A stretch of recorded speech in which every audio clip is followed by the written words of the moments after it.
On this week's digital marketing news, Facebook tries out AR, Twitter makes a purge, and what do people really want out of content, and how do people really feel about your brand, regardless of how they talk about it online? So many questions.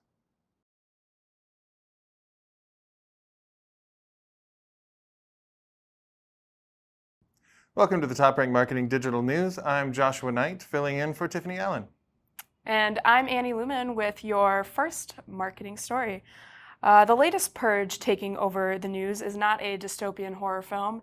It is Twitter purging millions of accounts this past week in an attempt to get rid of inactive, spam, and bot accounts.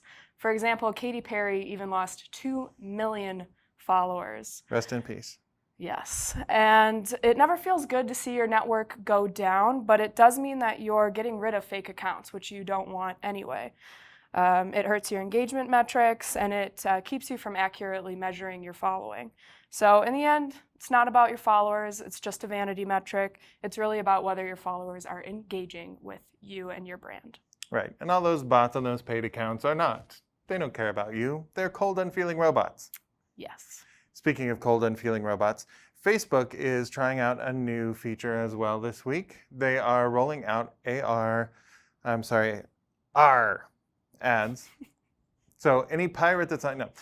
Some brands on Facebook are getting the ability to create ads that use augmented reality using your phone's camera to do cool stuff. For example, Michael Kors has one where you can see a pair of sunglasses and then you can click to turn on your camera and then you'll be trying on the sunglasses like magic.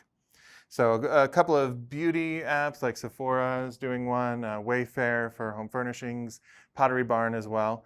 So this is a limited trial right now, but this just shows what's going to be on the way for marketers. So I'm excited about this, but also they have a new video creation kit as well. So independent of the AR, this is something that makes it easy for you to create video ads that are optimized for mobile.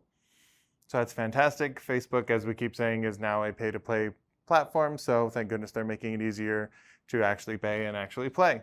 So get on the video. Facebook loves video and they're going to help you promote it. I'd say let's dive in. Let's do it. And with our next story, I'm going to leave Annie all by herself and go that way. I'll miss you. The Next Web has a new industry trend report out, and it shows that weightier content or long-form content shares are going up. So shares from the Harvard Business Review, The Economist, and The New Yorker all saw boosts in sharing over the past year. Whereas viral type content like Distractify and Upworthy, their shares have actually gone down. So looking at your own content marketing strategy, you're going to want to be creating more long-form quality content. So aim for larger assets that deliver real value in one asset versus 4 small ones, for example. And get influencers involved as well for more amplification. And with our next story, here's Josh. So we have a lot of ways now for brands to gauge how people are talking about us on social media. But does that sentiment, that conversation, is it really indicative of the larger conversation taking place around your brand? In a word, no. New research from Engagement Labs found that the social media conversation can vary substantially from the larger conversation that takes place in that mystical world that I've heard a little bit about called offline. Is that what it? Meet space. So in Meet space. So they found, among other things, conversations online tend to skew more female. They tend to skew younger. They found that sentiment can be negative online, but positive or neutral offline. So what we're seeing is social media tends to, it's a self-selected audience. That's a smaller audience than your larger brand, for one thing.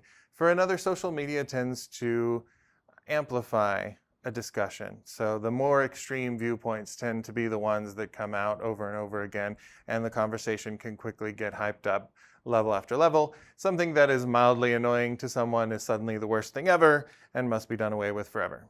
So given that research, I think marketers should keep tabs on both. So treat these like they are separate conversations and monitor both and address both. If people are mad at your brand online, you can address that. But then also keep in mind that the offline sentiment might be completely different, might be neutral or even positive. And with our final story, we're coming back together again. You'll find Annie and me right here in about now. Thanks, me, and hey, it's us. Hey. Welcome back.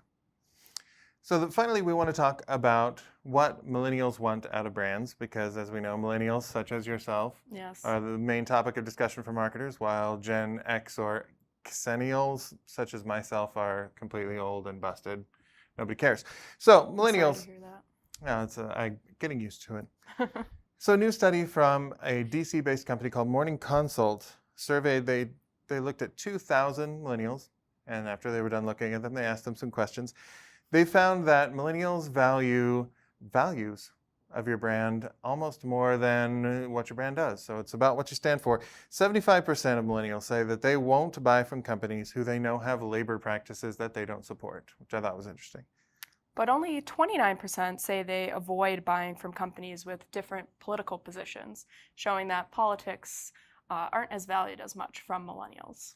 I thought that was very interesting to hear, that in a polarized era that you can still be a little political as a brand and maybe not risk that. Yeah. But in fact, people saw that there are some positions that are almost universal. More than half, 56% said brands that advocate for civil rights get a net positive reaction. But the more divisive topics they're so divisive I don't even want to mention them. But whether Kinder eggs should be legal in the U.S. Brands can take a stand on that, a firm stand on that divisive issue, without losing that positive outlook. Should definitely be legal. What brands are most loved by millennials? Coming in first are YouTube, Google, Netflix, Amazon, and Sony. Sony's the odd guy out there, I feel like, because everybody uses YouTube and Google and Netflix and Amazon. Yeah. But Sony hanging in there. So good news for PlayStation 4. Yeah, a little bit of a black sheep there. But it turns out what matters to millennials is equally, the value that your brand provides with your products and services, but also what your brand stands for, your purpose. And that also is becoming the true not just for millennials, because as millennials go, so goes everyone else. You guys started paying attention to this stuff, and suddenly we're paying attention to it too. And we're buying recycled toilet paper made out of bamboo. Yeah, feels great. Ish. In your soul. Yes. To buy toilet paper made out of bamboo. So that's, I think, the takeaway for marketers there is, if your brand has some values, you should express them. If your brand has nothing it stands for, then it's time for some introspection, right? Yeah, definitely. Well, thanks so much for tuning in this week, and thank you very much for filling in. Happy to. And you can follow us on Twitter at TopRank, or you can check out the rest of the blog this week at toprankblog.com. That will have all these stories and more. And you can follow me on Twitter at KnightWrites. And where can people find you, Annie? You can follow me on Twitter at alumen4. And that's about it. Thanks for tuning in, and we'll see you next time.